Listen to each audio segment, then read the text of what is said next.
cerconlive.com. Y luego está todo este tema de lenguajes dinámicos. ¿Cuál es la motivación al final? La motivación al final es la capacidad para responder al cambio, la capacidad para que las arquitecturas sean cada vez más fáciles de admitir cambios, de modificarse con respecto a las necesidades.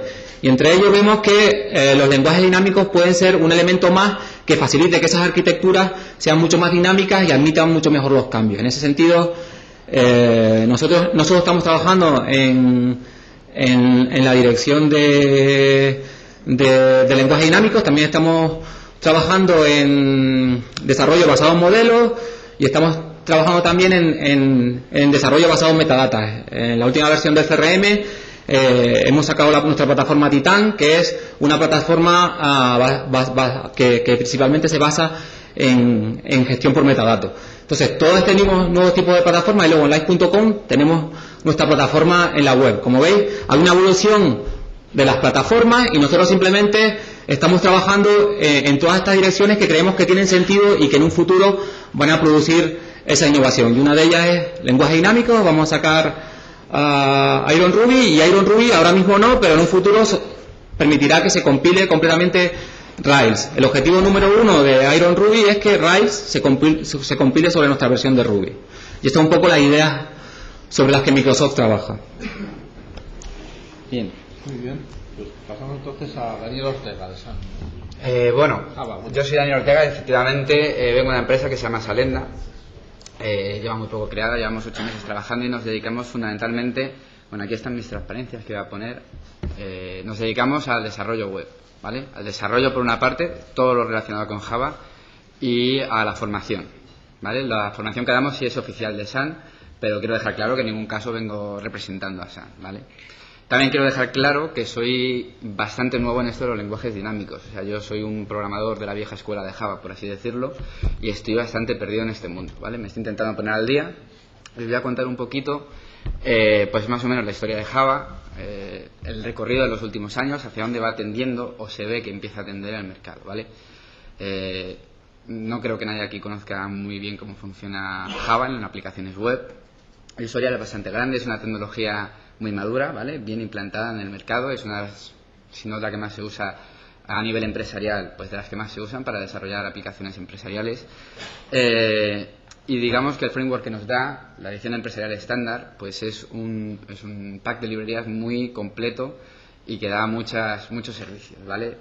El problema que siempre ha tenido es que es extremadamente complicado de desarrollar, ¿vale? La curva de aprendizaje es muy larga, hay un montón de componentes distintos, muchísimo fichero de configuración, todo esto que los lenguajes dinámicos y Ruby en particular intentan evitar. Ese dinamismo que se intenta dar a la programación, pues Java no lo ha tenido nunca, ¿vale? A partir de pues un cierto tiempo hacia otra parte, unos 4 años hacia atrás, incluso un pelín más, pues la gente empezó a darse cuenta de que realmente Java en ciertas aplicaciones era demasiado potente, por así decirlo, y esa potencia que nos daba además exigía un esfuerzo considerable a la hora de configurar y de desarrollar, ¿vale? Que realmente teníamos más herramientas de las que necesitamos y esas herramientas nos obligaban a una arquitectura bastante compleja, ¿vale? Dentro de la aplicación. Entonces empezaron a salir pues frameworks nuevos para el desarrollo de MVC, por ejemplo, salió Spring, salió Struts. Se sacó una nueva versión de Java, Java 5, que simplificaba bastante el desarrollo de este tipo de componentes, ¿vale? Porque la comunidad se empezó a dar cuenta pues de esto, que realmente las aplicaciones necesitan un desarrollo más rápido y dinámico. Java es integrable con muchísimos frameworks, digamos que hay muchas tecnologías donde elegir para un montón de cosas. Y bueno, últimamente, a raíz de esta ponencia, estoy investigando un poquito, la verdad es que, insisto, soy un novato, pero estoy investigando acerca de Ruby, JRuby, Groovy y otros frameworks que existen, ¿vale? JRuby es una herramienta para ejecutar programa Ruby en una máquina virtual de Java, ¿vale? Para ejecutarlo sobre la plataforma. Hasta donde yo sé, he leído que con un rendimiento, al menos con el mismo rendimiento y en ciertas ocasiones mejor. Aún así, no me preguntéis al respecto de esto porque no tengo pruebas y no quiero empezar una pelea, ¿vale? También existe Groovy, que es un lenguaje. Groovy es el equivalente a Ruby en Java, ¿vale? Es un lenguaje que se creó en el 2004, también dinámico, es una ampliación. Tiene todas las características dinámicas que tiene Ruby, tampoco las conozco a fondo, y además permite mezclar sintaxis Java con sintaxis Groovy, ¿vale? O sea, todo lo que antes era válido en Java lo sigue siendo, la sintaxis es la misma, se crea, digamos que podemos enfocar el desarrollo de la misma manera tradicional y además integrar estos nuevos elementos o incluso directamente pasar de la manera tradicional y programar solo en Groovy, en la parte nueva. Pues igual que Ruby lleva muchos años en el mercado y hasta que salió Rails, digamos, no dio el pelotazo, pues a Groovy le pasó igual, ¿vale? El Groovy es el lenguaje en sí mismo, lleva ya unos cuantos años y en el 2005, a finales creo, se creó Grails. Precisamente en honor a Ruby on Rails, pues se creó Groovy on Rails. Groovy on Rails es el framework que se utiliza para la parte web, ¿vale? Para orientar Groovy a la parte web. Es un framework MVC, tampoco lo conozco muy bien. Lo que sí sé es que mezcla un montón de tecnologías, ¿vale? Grails en sí usa el nuevo potencial de ese lenguaje Groovy. Ese lenguaje es, insisto, digamos que es oficial de Sun, es interpretado en la máquina virtual, o sea, tiene las mismas características que Java. De hecho, ya os he dicho que se puede utilizar sintaxis Java. Entonces, ese Grails utiliza Groovy, ¿vale? Para dinamizar ese desarrollo, pero además utiliza tecnologías que ya están implantadas y que se han demostrado que son buenas, ¿vale? Por ejemplo, utiliza Spring, utiliza Hibernate para persistencia de objetos, utiliza SageMesh como decorador. Y la verdad es que pocas cosas más os puedo contar, ¿vale? Que el mercado está tendiendo a este cambio en cuanto al enfoque de la manera de desarrollar, ¿vale? Y que Java también se está adaptando a ese cambio. Groovy, insisto, ya existe hace 3 años, Grails desde hace 2. Y además, incluso hay un debate en la comunidad, digamos, la gente tradicional contra esta nueva gente que intenta meter cosas. Y se están intentando meter cosas, por ejemplo, los closures, que todos conocéis de Ruby, se están intentando, que existen en Groovy, se están intentando, por ejemplo, introducir en Java en sí mismo, en Java, en la definición estándar, ¿vale? Se están intentando meter muchas cosas, digamos, como a la manera tradicional. Groovy ya existe y es dinámico, pero es que encima Java, que va en paralelo, también se está intentando dinamizar, ¿vale? La corriente del mercado, digamos, que es esa, se ve que el futuro, o al menos tiene pinta de que esto va a ser fuerte, ¿vale? Que va a ser un buen pelotazo, ya lo está haciendo.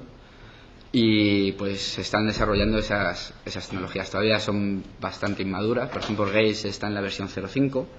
Pero bueno, ya realmente se pueden empezar a hacer cosas chulas. Es muy sencillo de configurar. No sé si puedo cambiar. Sí. Dale con el ratón encima y cambia. Ah, vale, perfecto. Bueno, esto era lo que tenía pensado hacer, pero realmente no es necesario. Lo único que sí os voy a dar, por si a alguien le interesa, son links, porque links a este sistema de Java con Groovy, ¿vale? Por ejemplo, en esta página grails.org pues tenéis un ejemplo muy sencillo para hacer una aplicación Grails desde nada, ¿vale?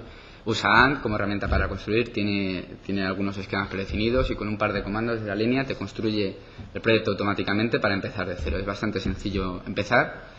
No os voy a vender la moto, sé que estáis en Ruby y no vais a pasar a Groovy, pero desde luego que probablemente fuera interesante que os pasarais. No, o sea, que os pasarais, perdón, que lo mirarais, que compararais, ¿vale? Yo particularmente también tenía ya pensado entrar en o empezar a indagar en este mundo, y ahora que he descubierto Groovy, pues lo voy a hacer. Y por mi parte poco más. Muy bien, pues muchas gracias. Entonces pasamos ya, el último es de Marcos Sánchez Provencio, de Burke, y va a hablar de Python y Django. Trabajo en la empresa Burke, que se dedica a hacer sobre todo software para la administración pública, y últimamente me toca trabajar bastante en Java. Empieza a ser soportable a partir de la versión 5. Antes me daban arcadas de verla. Y entonces, bueno, yo vengo a buscar polémica porque si no esto va a ser muy aburrido, pero estamos todos de acuerdo. Entonces, yo sí que os invito a que os paséis de cualquier cosa basada en Ruby a Python, porque tendréis que escribir menos, simplemente. Y como son prácticamente iguales, uno de los dos sobra. Está intentando buscar comparativas Django contra Ruby on Rails y son totalmente inconcluyentes porque es que son la misma cosa. Lo divertido es que en Python, si no os gusta Django, no hay problema porque hay como otras ciento y pico clones de Ruby on Rails anteriores y posteriores, entonces no hay ningún problema. O sea, pueden palmar 17 desarrolladores de estos potentes, que sigue habiendo otros 100 típico, que mantengan otras 100 arquitecturas y framework de servidores de aplicación web en Python. Y poco más. Por si tenéis curiosidad, ahora estoy desarrollando una aplicación en Django que es para prevención y extinción de incendios forestales, y utiliza mucho de GIS, de mapas para arriba y para abajo, y mucho magrear ficheros TIFF de 50 megas y cosas así. No. Y básicamente me imagino que tendréis curiosidad, si estáis trabajando con Ruby, en comparar alguna cosa. Yo no he trabajado con Ruby porque siempre que me he puesto digo, pero si es que es lo mismo, me parece que estoy leyendo lo mismo. Y me imagino que tendréis preguntas, sobre todo. Sí. Bueno, veo, por favor, ¿hay algún micrófono? No, casi mejor, porque si no por el streaming no se oye. ¿Puedes llevar el micrófono? Es aquí delante. Vamos a intentar ir a otra pregunta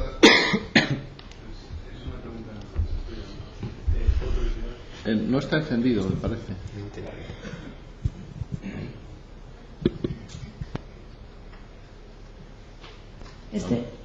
Sí, perdón, dale. Ya. Sí, es una pregunta bastante sencilla. Es por curiosidad saber cuál es el servidor de aplicaciones que se utiliza. ¿Sabes? Igual que el equivalente a Mongrel en Rails. ¿El servidor de aplicaciones? Sí, en Python. No se sé si utiliza hay con algún equivalente. FSI, con... Bueno, Django se puede montar sobre Mod Python, sobre Apache, sobre... Sí, me preguntan que cómo se puede integrar con un servidor de web, básicamente, ¿no? ¿O con cuál? Sí, pues funciona bastante bien con Mod Python sobre Apache. Creo que necesita Apache 2. Y también funciona con FastTGI, con prácticamente cualquier otro. Aparte de tener uno de juguete para probar, de estos que se rearrancan cuando guardas un fichero y tal. Bien. Da un rendimiento bastante bueno. Bueno, más preguntas. Sí, yo tengo una. Sí, estabas hablando de una plataforma que se llama Titan, creo. Sí. Sí, ¿va a ser open source? No. A esa... No hay más preguntas. No, yo quiero defender a Microsoft porque por lo menos lo tienen muy claro en cómo están desarrollando las cosas. Igual que en Sun se siguen dedicando a inventar lenguajes. O sea, se dedican a meter el Groovy cuando ya existe JavaScript y existía Python y cosas así. En Microsoft yo creo que lo tienen un poco más claro. O sea, les dieron la patada a todos los que desarrollaban en Visual Basic, que yo creo que fue una decisión buena. Me encuentro entre ellos. Y ya les han obligado a utilizar un lenguaje como Dios manda. Sí. Y implementamos un buen framework de web como era CP.NET en lugar de Struts, que era un poco malo. ¿Sabes? También hacemos cosas bien. Yo soy un ex desarrollador de Struts, tuve que sufrirlo. Afortunadamente Java reaccionó y sacó Java Server Face, pero... JSF está bien, pero la versión 2 de Struts realmente ya no es Struts, es WebWork, que tiene bastantes mejoras. O sea, es WebWork con el nombre de Struts. Es bueno. Pero un poco por crear más polémica, entonces lo importante es realmente Rails, porque lo importante es tener Rails y un lenguaje dinámico por debajo, porque si dices que da lo mismo Python que Ruby, realmente lo valioso es Rails. La verdad es que no he utilizado Rails. Pero es similar. Yo tenía preparado un chiste para esto, muy pitonero, que es que yo me pongo a hacer mi aplicación de GIS en Django. Entonces resulta que toda la parte de cliente me la apaña una librería de JavaScript que se llama MapBuilder, que funciona en el cliente. Me voy a la parte de servidor y hay una librería que me magrea todos los mapas, que se llama MapServer, que tiene bindings para Java y Ruby, no hay problema. O sea, y podría cambiar de uno a otro tranquilamente. Entonces dices, bueno, realmente Django, ¿qué me da? Bueno, pues te da un servidor de aplicaciones. Dices, bueno, aparte de un servidor de aplicaciones, ¿qué me da? Bueno, pues te da también un traductor de URLs a llamadas a funciones. Dice, vale, sí, pero aparte del broker de direcciones, hombre, pues también te da una arquitectura de caché que está bastante bien, porque así no tienes que devolver esos tarugos de ficheros gráficos que cuando empiezas a ver capas pues son unos cuantos. Dices, vale, pero aparte del servidor de aplicaciones, el broker de URLs, ¿qué me da? No, pues estoy recordando a la vida de Brian, claro.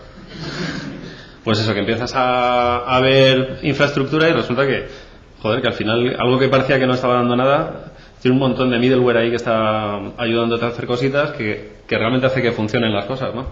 Que sobre todo es lo que te hace saltar de un desarrollo mediocre a un desarrollo que funciona rápido, que puedes cambiar rápidamente, que simplemente que tiene unas URLs razonablemente bonitas.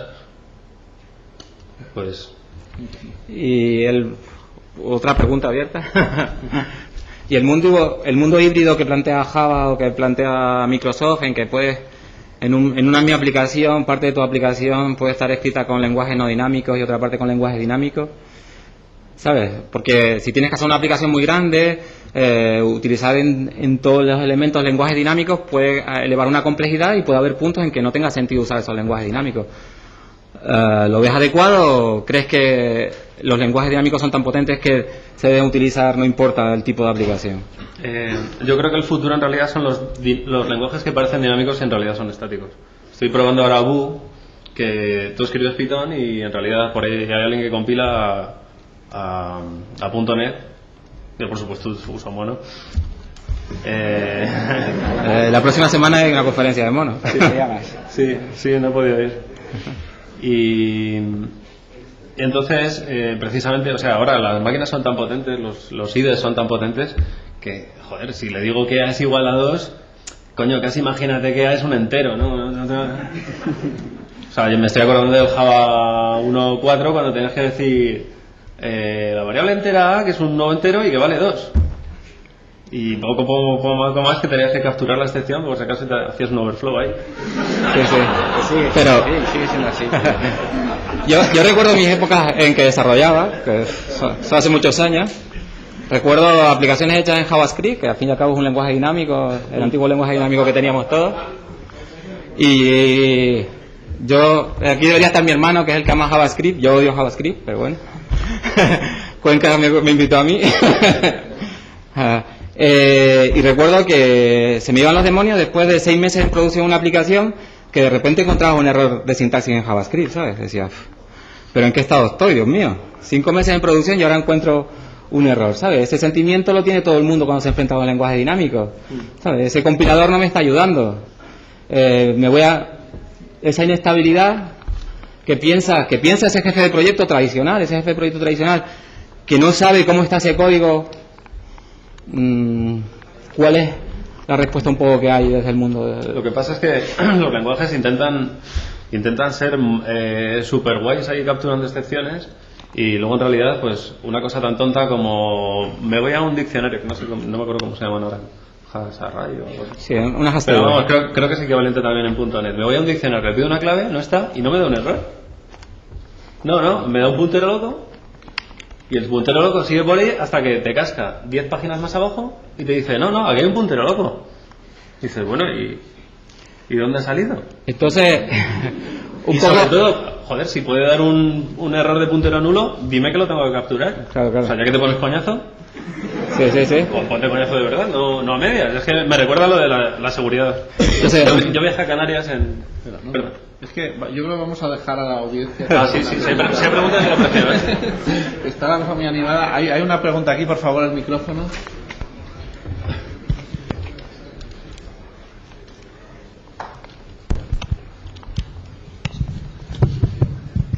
Es que os estaba escuchando decir esto y de repente me he acordado de la conferencia que hemos escuchado sobre testing y me estaba preguntando, no quiero meterme en los lenguajes porque sé que dentro de los lenguajes suele haber herramientas para hacer todo, pero en concreto de vosotros tres, si en la última aplicación que habéis programado habéis usado testing y si lo habéis escrito antes o después de la aplicación, porque estáis hablando de los punteros locos, de que encontrabais una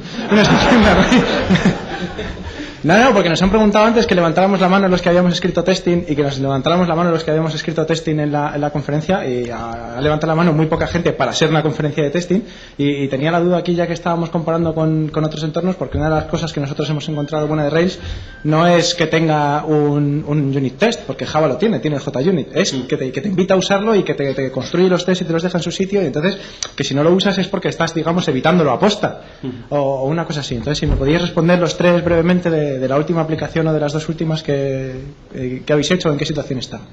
Gracias. Sí, yo tampoco he escrito documentación siquiera. Sí.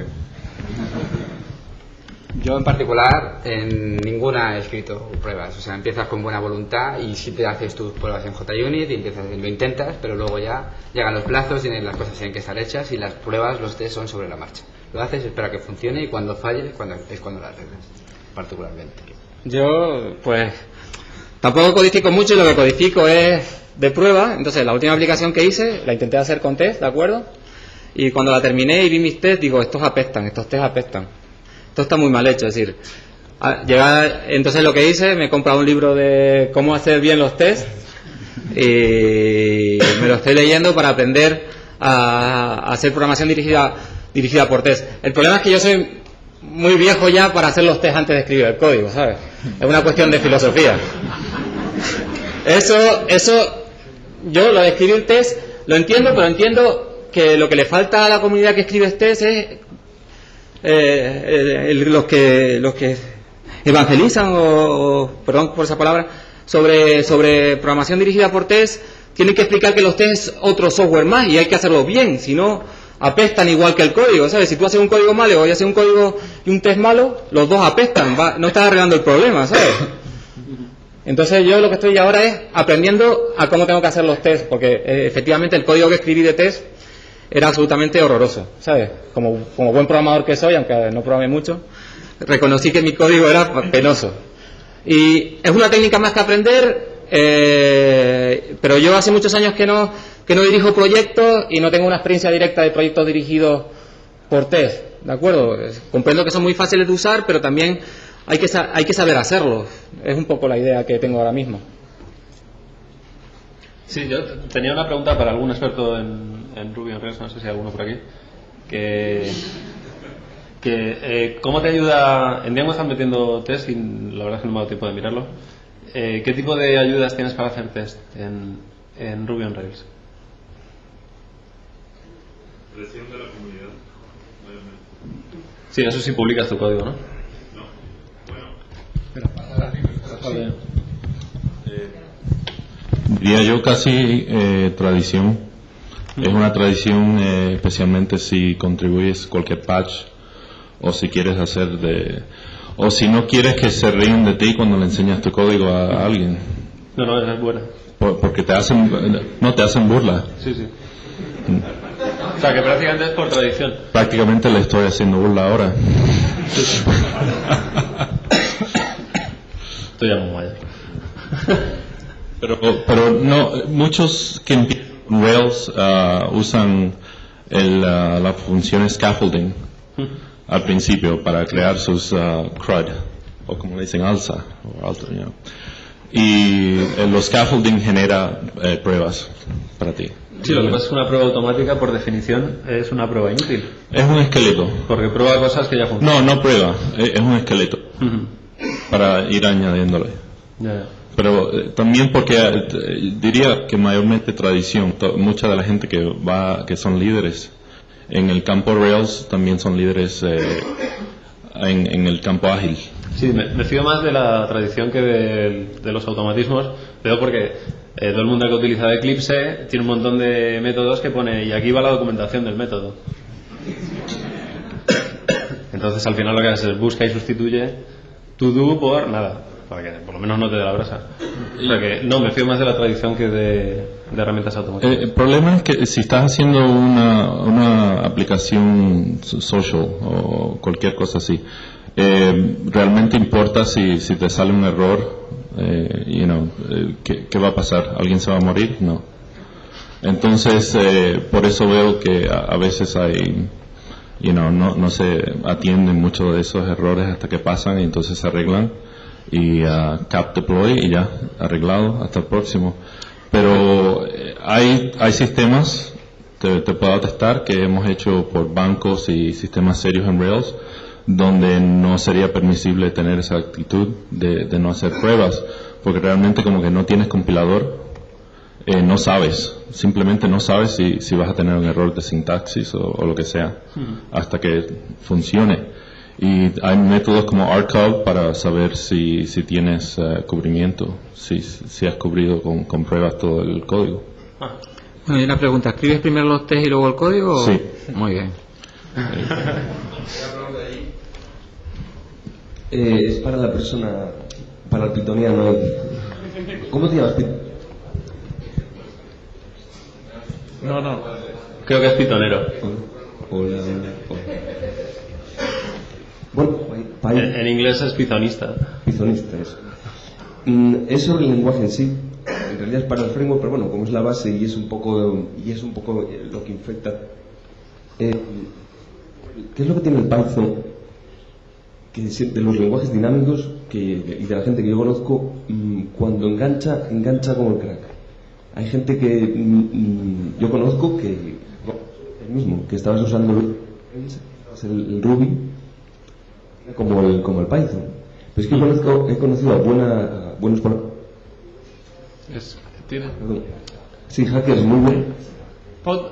Es que hay un problema con el acople de los altavoces con el micrófono. Entonces, en esas filas donde estás. Entonces, si puedes hablar ahí, yo creo que irá mejor. Vale. En realidad es una cosa personal, de lo que tú has visto de la comunidad de Python. Porque en general la gente de Python suele ser de un nivel bastante, con respecto a la comunidad de lenguajes, pues son bastante peculiares. Entonces, ¿qué es lo que le notas tú, o a la gente que tú conoces, hackers de Python? ¿Qué les ves diferente a los demás? Porque cuando engancha fuertísimo, no se puede quitar casi.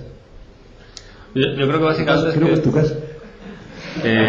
Bueno, yo lo vengo utilizando desde la versión 1.4, que debe ser como del año, no sé, 98, 99, una cosa así, algo muy antiguo.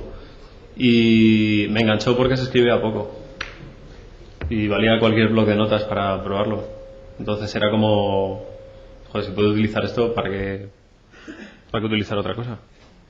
Y la comunidad tiene fama de ser muy amable y tener muy buen humor. Entonces es obligatorio haberse visto todas las pelis y el Monty Python Flying Circus y estar soltando chascarrillos todo el día. Vamos, es parte del... Hay que tener buen humor para usar Python. Entonces, no sé si es lo que engancha. A mí lo que me ha pasado es que nunca se me ha quedado corto. O sea, siempre hay alguien que ha tenido ese mismo problema y te vas a Google y alguien lo ha resuelto antes. Copias, pegas y tiramillas. Y luego escribir los tests. Hay otra pregunta por allí, me parece, ¿no? ¿O no? Bueno, mientras...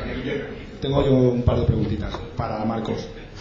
La primera de ellas, en esta conferencia se ha estado hablando se ha hablado de escalabilidad, de rendimiento de Rails, de los problemas que surgen con aplicaciones grandes en Rails. Y la primera pregunta es, ¿qué tal está eso en Python? ¿Cómo está la máquina, el intérprete de Python optimizado? Hay el mismo problema que tenemos con Matsu, de un señor que lo ha hecho para implementar un lenguaje, pero no se ha preocupado de optimizar el rendimiento. ¿O cómo está la cosa en Django? Pues saliendo por la tangente, yo te diría, bueno, si lo haces en Django y no te funciona, pasa de Django y hazlo, yo que sé, en CGI, si te pones bruto, ¿no? Por supuesto, CGI es un poco duro, pero hay 1000 aplicaciones. A una mala, pues lo haces en Python y la máquina virtual Java, pues seguro que está guay, o en Iron Python y ya está. Sí, hombre, ya que me ha nombrado. El rendimiento claramente sobre una plataforma.net más pensada ya para el rendimiento. Sobre Java yo tengo estudios en que es claramente mejor el rendimiento de Iron Python que de las versiones de Python. Si tu preocupación, y con Ruby no tengo ese dato, pero supongo que ocurría lo mismo, ¿sabes? Al final es lenguaje compilado, que está mucho más optimizado, una plataforma que tanto la de Java como la de .NET, que lleva muchos años. Y mucha gente, sobre todo. Mucha gente, y entonces sobre una plataforma que lleva muchos años y que está muy optimizada, pones Python y el rendimiento es mejor. Sí.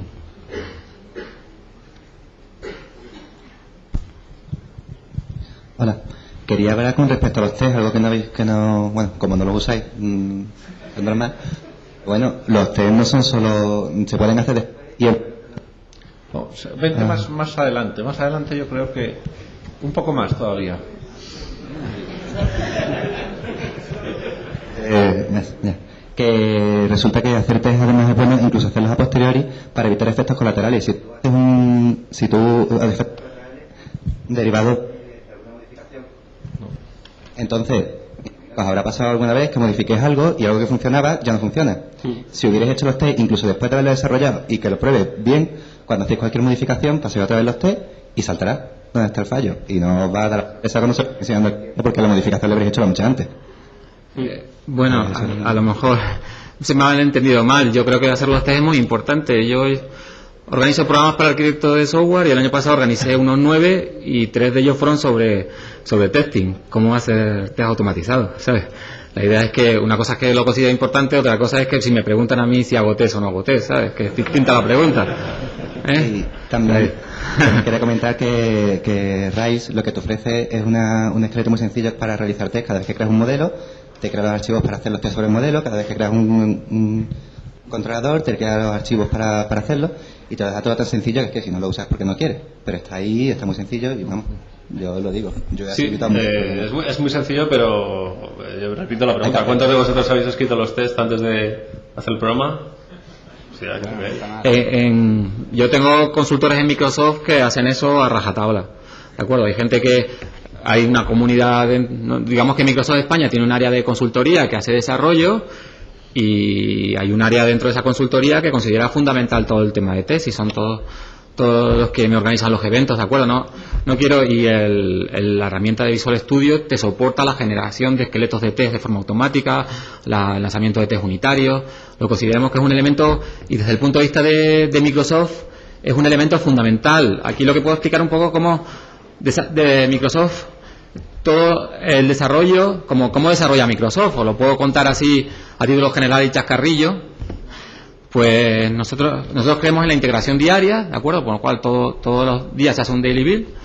Por la noche, para que un daily build funcione, tienes que hacer testing, por supuesto. Entonces es fundamental que los desarrolladores en Microsoft hagan testing. Y entonces lo que ocurre, todas las noches se lanza y luego al día siguiente se ve dónde ha fallado la compilación nocturna o dónde han fallado los tests. Entonces, aquellos que hayan producido un test en la compilación nocturna, lo que tienen que hacer es dejar de escribir funcionalidad ese día y ponerse a corregir los errores de la noche anterior, bueno, noche o tarde anterior. Si esa noche se lanzan los tests, se lanza otra vez la compilación y luego los tests, lo que ocurre es si la misma persona vuelve a producir en el mismo sitio un error, todo su grupo, el grupo en el que está encuadrado, que tienen que dejar de escribir funcionalidad y ponerse a corregir el error que ha producido en los tests o en la compilación. Si esa noche se vuelve a producir un error,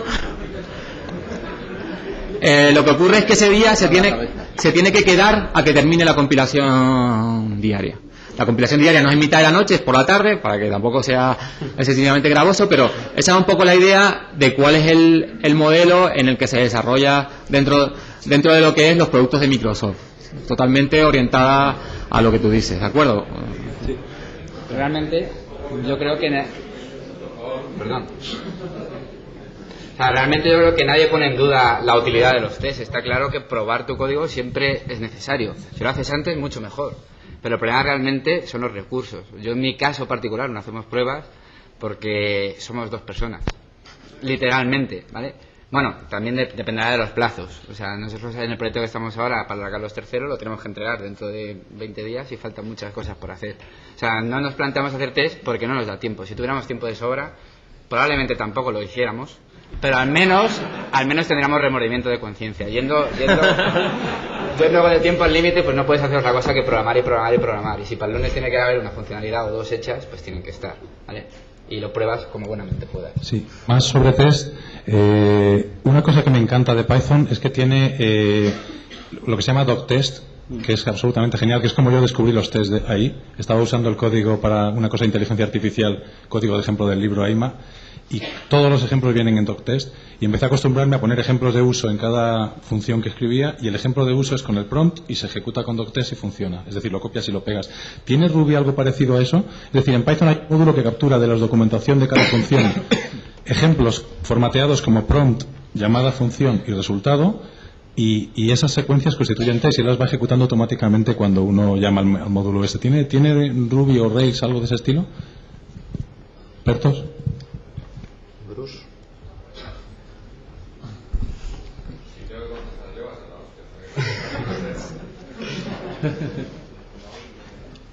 Sí, aquí, por favor.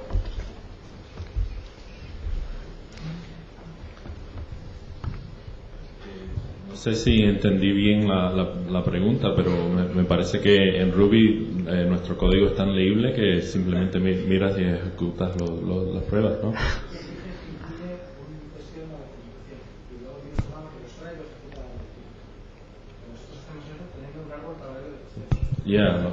Nosotros hacemos siempre el bucket test, ¿no? Sí. Que nosotros lo que hacemos es, en vez de poner un solo test en la cabecera de la función, tenemos un árbol aparte dentro de la carpeta test, donde no tenemos un testeo, sino que normalmente tenemos testeos por cada método. Un testeo que le llama sin argumentos, uno que le llama con los argumentos límite, uno que le llama con los argumentos normales y otro que le llama con argumentos incorrectos. Entonces no es que tengas uno en la cabecera, es que normalmente tienes una estructura paralela que son los testeos, por lo menos en Rails, no sé en el resto de los proyectos de Ruby, y tú estás probando no solo el caso normal, sino todos. Y esa es la razón por la que escribes los testeos primero. A lo mejor primero solo escribes el testeo de uso normal y el de testeo de sin argumentos. Y luego te pones a usar la aplicación y el primer día que tienes un fallo porque te has pasado un número enorme, añades un testeo. Pero los básicos siempre los tienes porque los escribes primero y por eso es importante escribirlos primero. Pero no incluidos en la documentación, que serían pequeñitos, sino es un árbol paralelo. Y de hecho es relativamente habitual tener más código de testing que de aplicación. Por lo menos en nuestro caso. Sí, hemos visto... Sí. Tuvimos un proyecto en el cual, o sea, no estoy diciendo que esto es buena práctica, pero hubo 9 veces más código de test que código de aplicación. Que fue, en mi opinión, excesiva. O sea, había muchas pruebas dúplicas, pero no es extraño ver de 1 a 2 veces más código de prueba. Y también quería mencionar que para los que vieron RSpec o los que no lo vieron deberían investigar, porque tenemos en vez de usar Test Unit, que es para pruebas ahora en Ruby, usamos RSpec, y el código cuando lo vas ejecutando te va haciendo una especificación de toda tu aplicación y va printeando todas las especificaciones y todos los casos, y te sale un documento prácticamente basado en los tests. Sí, hay otra pregunta por allí. Que yo quería también introducir una cosilla. Es que también existen dos modos de programación, uno que cuando estás haciendo prototipos y decir, joder, a ver si se puede hacer esto, y otra cuando tienes un cliente que va a pagar tantas horas persona y quiere un producto que le funcione y le importa un huevo si te aburres o no. Entonces, o sea, cuando estás haciendo una filigrana que dices, joder, voy a ver si en 2 días meto Google Maps en mi aplicación, hombre, estoy aburrido hoy. Entonces, ni pruebas ni nada, tú te lías ahí a picar y el día que funciona, te da igual que funcione solo para una esquinita de un mapa, vamos. Dices, pues ya está, se puede hacer.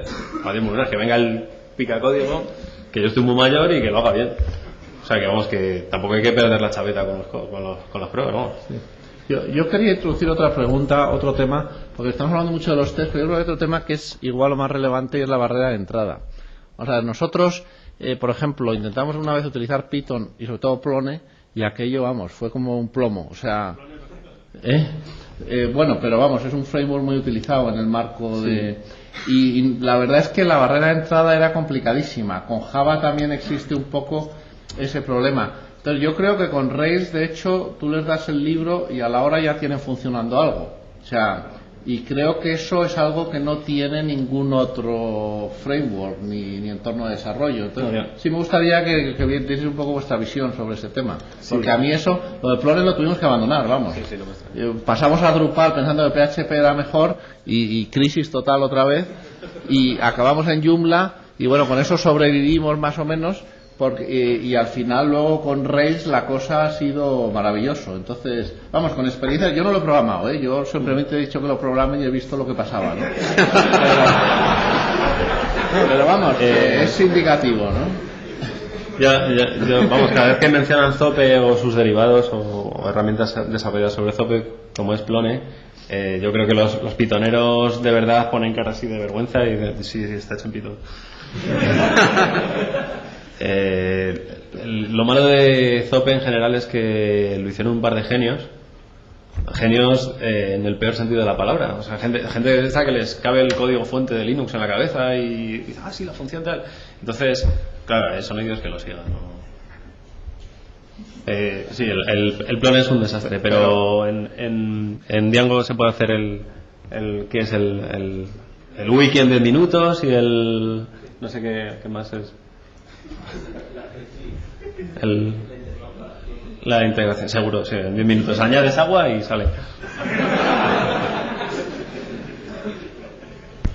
Hola, yo trabajo con Rails desde hace unos 3 años, ¿vale? Y a principios de este año conocí un fan de Python y había oído hablar de Django y hace un mes no me puse en serio a probar cosas con Django. Y realmente estoy un poco harto de los deployments con Rails, de hecho de los... Sí. Cosa que con Python, con mod Python es maravilla hacer un deployment y es una de las cosas que todavía continúo trabajando con Rails y trabajaré con Rails, pero es una de las cosas que envidio de Python, que tienen mod Python, pues una aplicación funcionando, no tiene problemas de rendimiento y las aplicaciones tiran mucho. Entonces, claro, ¿qué framework es mejor, no? Entonces te planteas cuál te lleva las mejores prácticas, ya lo has dicho tú, son prácticamente idénticos, pero si yo ahora tuviera que empezar, quizás empezaría por Django. O sea, es otro aducido por Python. Sí, y probarlo es amarlo. No, me parece un punto de vista muy interesante porque yo precisamente no conozco Ruby. Entonces me parece muy curioso que alguien que sí que ha trabajado con los dos. Sobre todo es a la hora de hacer los primeros prototipos con la aplicación. Con Django es muy rápido y tiene partes de programación. La parte de las vistas, los templates, todos los contextos que tiene son bastante interesantes y después ya todo el tema de rendimiento, el memcached ya lo lleva integrado y no te tienes que preocupar de tantas historias que tiene Rails con los caches de los parciales, historias de estas. Entonces, incluso como ejemplo, ya sé que a lo mejor la gente dirá que es un poco así, el ejemplo de Twitter hecho con Rails y de Pounce hecho con Django, no hay color, no han tenido ningún problema los de Pounce de rendimiento, han utilizado solo mod Python y la aplicación ha estado en producción a los 4 meses y no han tenido prácticamente ningún problema, ¿no?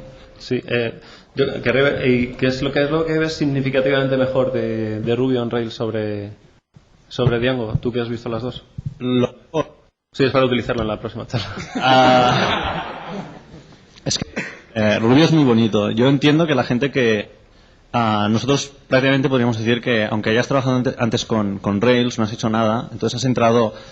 en Ruby, la gente que trabaja con Rails acaba trabajando con Ruby. En cambio, con Python, la gente que ha empezado a trabajar con Django lleva muchos años trabajando con Python. Entonces, claro, yo ahora pasarme a Python realmente es duro, porque, claro, acostumbrado a trabajar con Ruby es mucho más limpio. Yo lo encuentro mucho más limpio que Python. Con Python todavía estoy flipando a ver ciertas cosas. Te van los diccionarios, digo, wow, ¿no?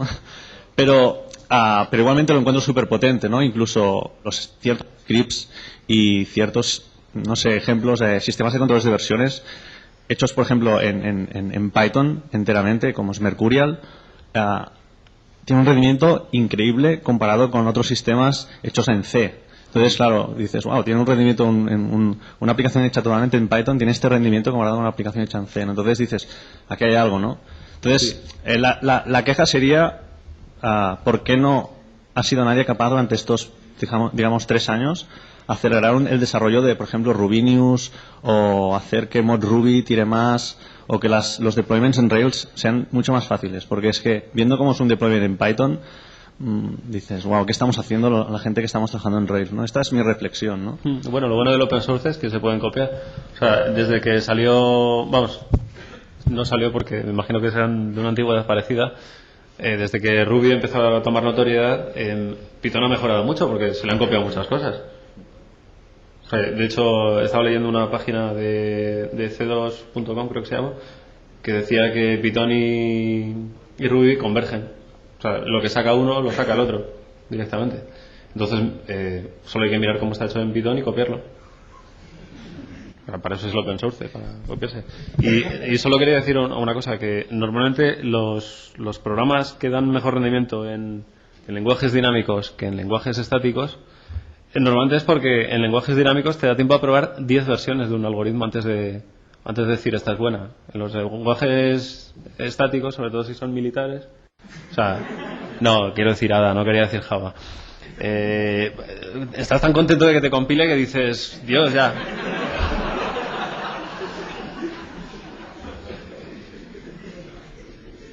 Sí. Yo tenía una pregunta por aquí, y es el tema de los test está visto, el tema de escalar. Al final creo que cualquier entorno de los vistos aquí al final ha escalado de una forma o de otra en proyectos de verdad. El punto de entrada es interesante, cuánto cuesta entrar en el lenguaje, pero al final acabas aprendiendo, digamos que es una inversión.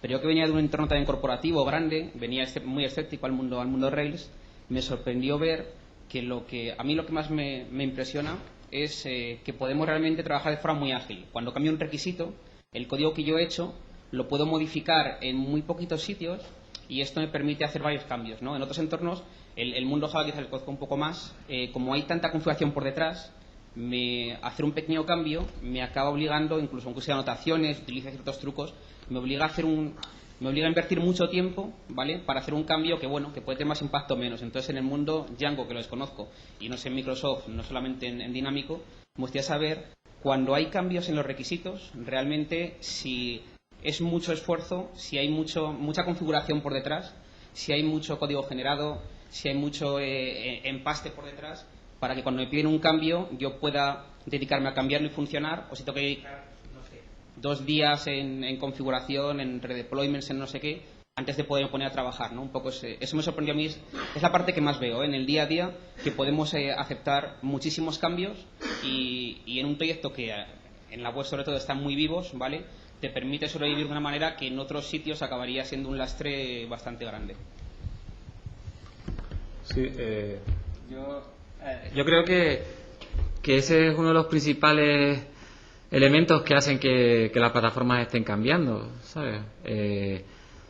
Aquí estamos hablando de lenguajes dinámicos, pero si piensas en lo que están haciendo en software como servicio, ¿sabes? La idea es cómo hacer un core de una aplicación y que luego miles de personas puedan personalizarlo, ¿sabes? Personalización extrema, como lo que al final lo que busca, o en las grandes compañías lo que busca es el responder rápido ante cambio de requisitos, y yo creo que ese es el movimiento que está, uno de los principales elementos que está provocando este cambio. Pero yo creo que una de las posibilidades de solución de ese problema son, por supuesto, los lenguajes dinámicos, pero hay otra gente que está intentando en otras formas, ¿sabes?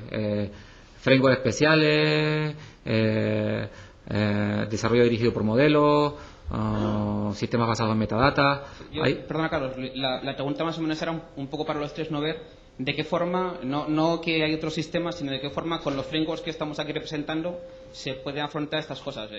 A mí la comparativa me sirve no solamente para ver Rails mola o no, sino incluso para decir, si me mola más Django.net, yo no tengo ningún problema. Es decir, yo no soy el señor Rails, entonces si realmente viera un framework que hoy por hoy me mete a trabajar mejor, quizás sea una adopción. Es por saber un poco, ¿no?, por conocer si hay flexibilidad o realmente en esa parte han quedado, pues bueno, antes hablaba alguien que Java tiene una edad, no sé si .NET o esto, pues también tienen ahí algo, o si realmente hay métodos para poder afrontar los cambios de forma ágil. Ahí, un poco, pues, en el framework de .NET lo que estamos haciendo un poco, aparte de otras iniciativas que tiene Microsoft para intentar resolver este problema, si hablamos desde el punto de vista ya del framework.NET, estamos copiando algunas iniciativas de sistemas como Ruby. Pues no solo hemos implementado lenguajes dinámicos, sino nuevos controles para desarrollo web que aprovechan esta ventaja de los lenguajes dinámicos. La idea un poco es llevar este dinamismo a toda la plataforma. Digamos que la plataforma.NET es una plataforma tradicional. A lo mejor en Microsoft somos menos academicistas que Java y tendemos a hacer los sistemas un poco más flexibles. Tenemos controles que a lo mejor podemos hacer sistemas, tenemos controles que no te permiten hacer a lo mejor una programación totalmente académica, pero que sí te permiten hacer una programación flexible. Eso lo tenemos, pero no deja de ser una plataforma tradicional, y en ese sentido, cada vez que yo me he enfrentado al problema en que alguien me ha pedido que yo no voy a hacer un desarrollo tradicional, sino quiero hacer un desarrollo tradicional, quiero hacer un desarrollo en el que sea fácilmente, que admita cambios fácilmente o que admita fácil personalización, hay que empezar a darle vueltas a la plataforma, ¿de acuerdo? Eso es inevitable porque la plataforma está pensada para ser una plataforma en que todo está muy controlado, ¿de acuerdo? Y ahí nosotros simplemente nos estamos adaptando ahora mismo. Sí, yo quería añadir también una cosa. Si uno ve las versiones de Python y de Django creo que tiene dos versiones principales. Surgió de una aplicación en producción que era un periódico online, el Lawrence Journal, y en la segunda versión lo que se intentó es quitar toda la magia. De hecho se llamaba la Magic Removal Branch, hasta que la volvieron a meter para que fuera todo explícito. Y si te fijas en las diferentes versiones de Python y en las diferentes versiones de Django, a lo que van orientados es a que cada vez se escribe menos, cada vez hay menos código generado y cada vez están más claras las cosas. O sea, se tiende a que no haya nada oculto. Y eso, igual que la tradición en Ruby on Rails te invita a escribir código de pruebas, la tradición en Python te obliga a simplificar. O sea, cualquier cosa que te obliga a escribir una letra más de lo necesario está mal vista en Python. Por ejemplo, en Python yo creo que nunca se genera código. Porque si lo puedes generar, pues lo generas en directo, ¿no? ¿Para qué lo vas a guardar? Desde el punto de vista de Java, ya parece que tienes conocimiento. Es cierto que un cambio de los requisitos puede trastocar mucho toda tu aplicación. Como bien él dice, pues son unos entornos bastante más controlados, mucho más rígidos. El lenguaje es mucho menos flexible. Aún así, solo quiero decir dos cosas. Una es que ya se está tendiendo a pues que no haya fichas de configuración, o al menos usar anotaciones. Ya se está intentando meter la configuración por defecto si no pones nada. Por ejemplo, ya con Struts 2 puedes arrancar una aplicación sin ningún tipo de configuración, teniendo unas convenciones. Y por otra parte, y eso ya es mi opinión personal, no sé cómo funcionará en Ruby, pero yo supongo que habrá cambios en los requisitos que también, hablando en claro, pues te jodan todo el diseño, ¿vale? Yo creo que realmente lo que importa es hacer un buen diseño, plantearte las cosas bien y hacerlo, pues todos conocemos los conceptos teóricos, lo más modular posible, flexible, todas esas cosas. Porque los cambios tenemos que vivir con ellos. Todas las semanas a nosotros nos llega alguien de la universidad y nos dice esto ya no es así, tiene que cambiar. Y lo hacemos, y es en Java, y lo hacemos al día.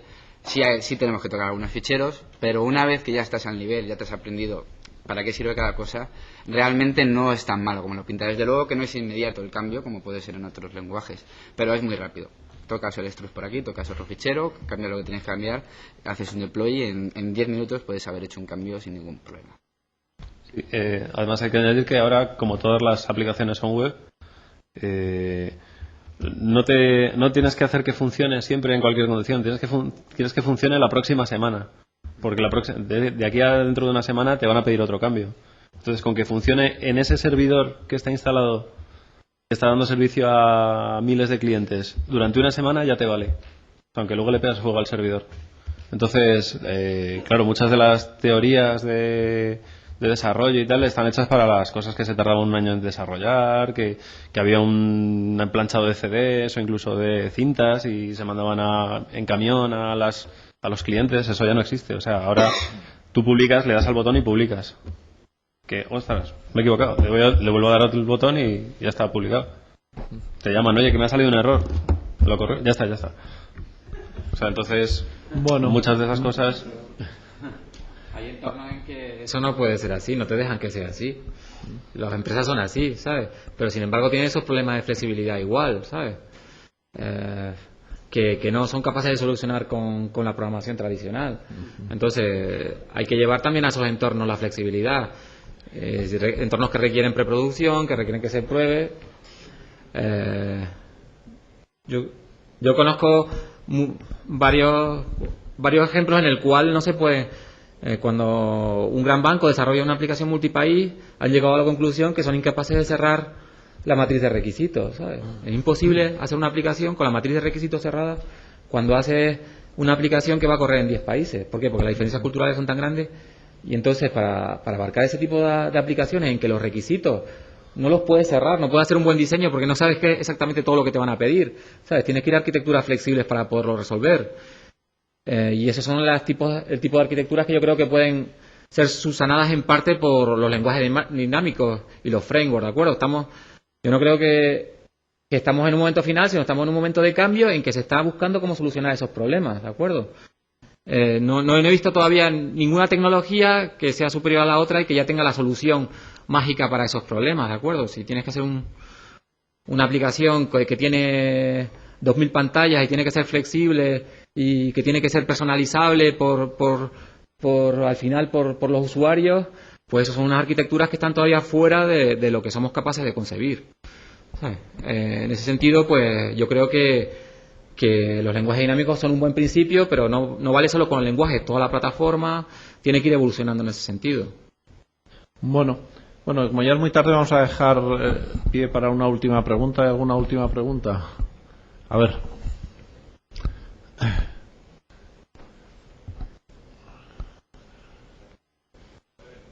Mi duda es, yo vengo mucho menos de Rails lo he visto, pero lo he tocado poco.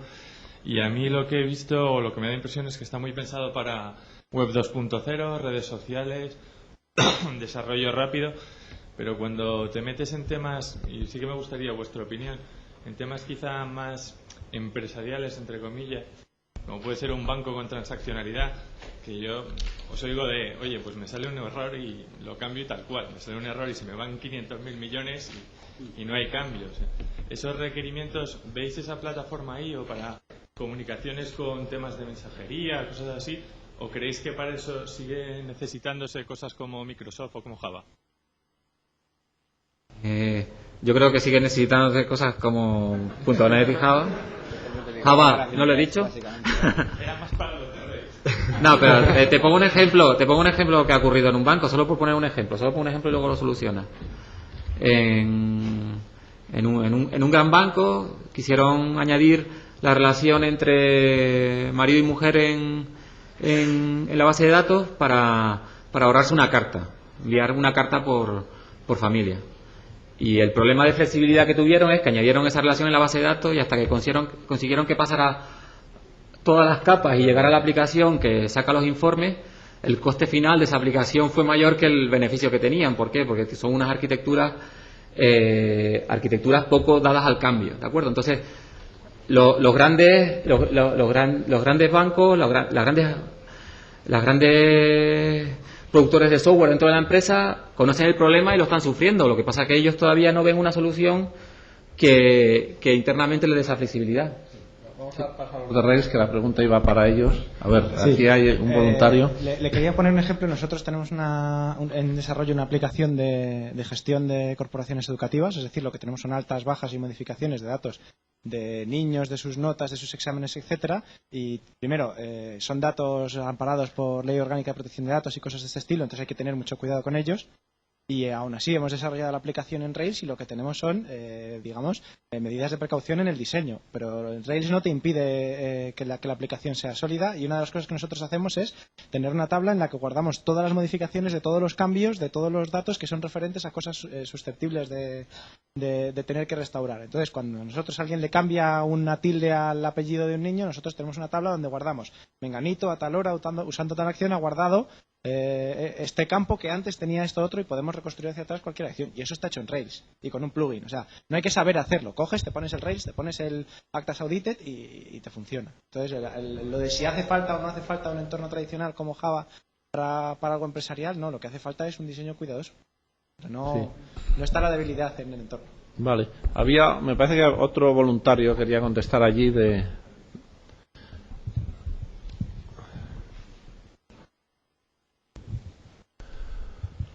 Esto que acabas de comentar ahora de la base de datos, en un entorno de usuarios que tienes 20 millones de usuarios, en los cuales tienes 1.000, 2.000 peticiones por segundo, sigo no viéndolo, la verdad.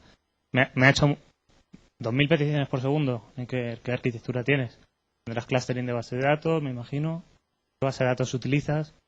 No lo veo, la verdad. ¿Pero 25 colegios qué es? ¿Cuántos usuarios son eso? ¿Cuántos accesos simultáneos por segundo son? Pero no.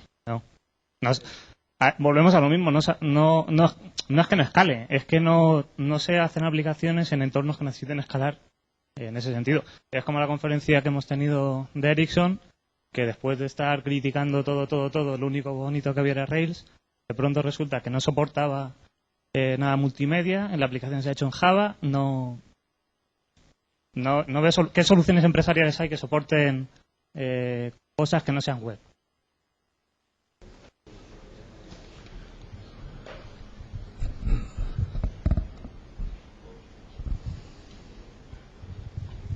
Yo a eso te diría, yo creo que en general cualquier tecnología que pueda... No se oye. ¿Hago? A ver. Yo creo que... ¿Horizontal? No te muevas. Busca una postura en la que funcione y no... Tengo que hablar con Aznar. Sí. Pues, yo creo que para cualquier tecnología más o menos que se te ocurra, se puede mencionar un website en particular, horizontal. En particular, pues en PHP, pues hay Yahoo, ¿no? Tiene un montón de PHP. Amazon se sabe que tiene un montón de Perl, ¿verdad? Se sabe que entre los 3 lenguajes principales, digamos, en Google, pues está Python, ¿no? Entonces, yo creo que los problemas de escalabilidad, rendimiento y tal, pues bueno, en Ruby, pues websites que tienen carga. Entonces ahí ha habido un proceso de aprendizaje, ¿vale? Entonces las aplicaciones frontera, hasta un cierto nivel de escalabilidad tienes la arquitectura basada en Shared Nothing. Si tú desarrollas una aplicación Shared Nothing, pues hasta un cierto punto pues puedes ir escalando metiendo hierro, ¿no? Entonces, yo creo que hay un umbral a partir del cual la escalabilidad depende de tu aplicación. Y depende de los skills, y depende de dónde tengan los bottlenecks y demás, ¿vale? Entonces, digamos que no se puede achacar en general a un lenguaje dinámico o a un framework o tal, se fue otra vez. Dependerá de la aplicación. Si te sale un Amazon.com, pues seguro que Amazon.com, lo escribas en lo que lo escribas, te va a dar problemas.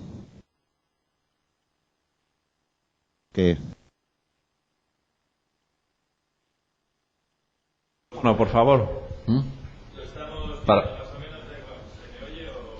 No. En streaming no. Venga. Sino a conexión con plataformas que hay a día de hoy.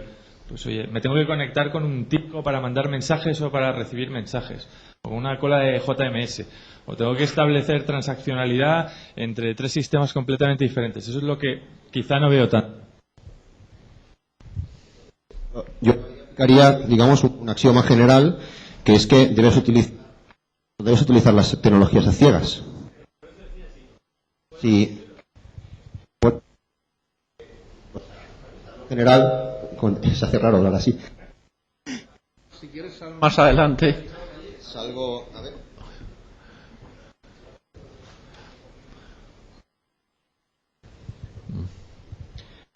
¿Mejor aquí? Sí.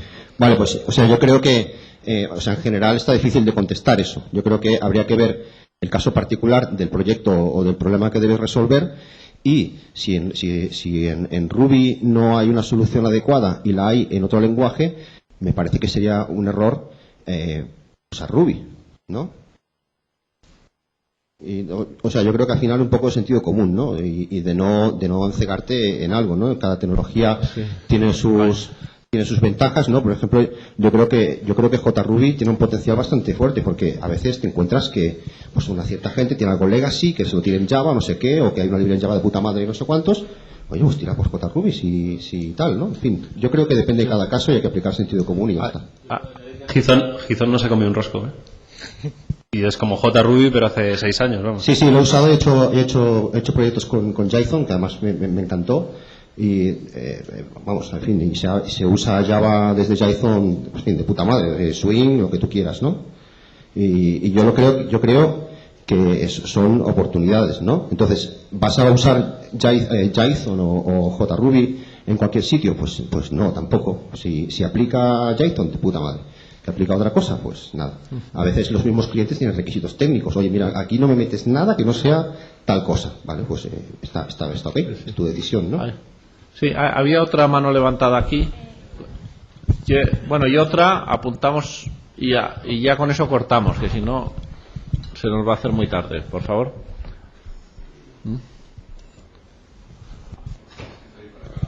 Casi mejor, ponte debajo de un micrófono, de un altavoz. Yo creo que debajo del altavoz está Sí, uno. se oye ahora. Sí. Bueno, yo aprovechar para intervenir un poco porque se fue haciendo un poco a negocio y es donde yo puedo, bueno, dar mi opinión más que en la parte técnica, aunque la tengo en la parte técnica, pero hace tiempo ya que no la desarrollo, ¿no? Nosotros llevábamos 7 trabajando con distintos, no sé si se oye ahora, con distintos frameworks y todavía seguimos trabajando con varios. Hay proyectos donde utilizamos J2EE, principalmente con administración pública, porque seguramente pues tanto la administración pública no ve sólido todavía un lenguaje como Rails para aplicarlo. Yo le fui a vender a la administración pública y le fui a vender un portal temático pequeño para poder enseñarle lo que estábamos haciendo. Lo que sí es que dependiendo de la tecnología, del tipo de proyecto que esté utilizando, nosotros ahora mismo desarrollamos todo para mediana empresa, proyectos, pues no sé, de entre 30.000 a 60.000 euros, todos en Ruby on Rails. La productividad de la empresa mejoró un 18% en la facturación por cada empleado y, bueno, yo creo que ahora mismo para mí es lenguaje clave para que haya mejorado esa productividad de la empresa. Llevando 7 años trabajando con otros lenguajes y con otros frameworks. Intentábamos arrancar proyectos de ese estilo con J2EE y era un sufrimiento el cerrar esos proyectos, el tiempo que nos llevaba a arrancarlos y demás. Para proyectos que te duran mes y medio, 2 meses, yo creo que es muy, muy adecuado. Por encima de eso, pues seguramente haga falta un tiempo de madurez y también entiendo que la administración pública o grandes empresas no opten por ese tipo de lenguajes a día de hoy. Quería añadir otro aspecto de trabajar en empresas, que hay mucha política y hay mucho le da miedo a veces a los gerentes permitir que uses Ruby, pero yo sé que en muchos lugares donde solo es permitido usar .NET o Java, simplemente se puede hacer desarrollo con Rails porque el rendimiento de JRuby ya está excediendo lo que es del Ruby normal y simplemente lo tratan como otro jar file.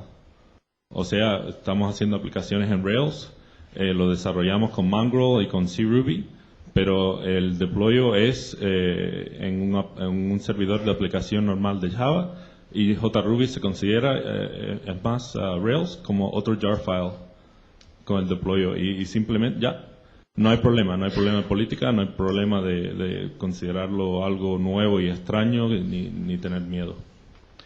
Y esto está sucediendo ya y yo creo que va a acelerar. en los próximos años. Muy bien. Bueno, pues yo creo que con esto ya hemos cogido todos los turnos de pregunta y yo creo que ya podemos cerrar por hoy, ¿no? Muy bien, pues muchas gracias a todos.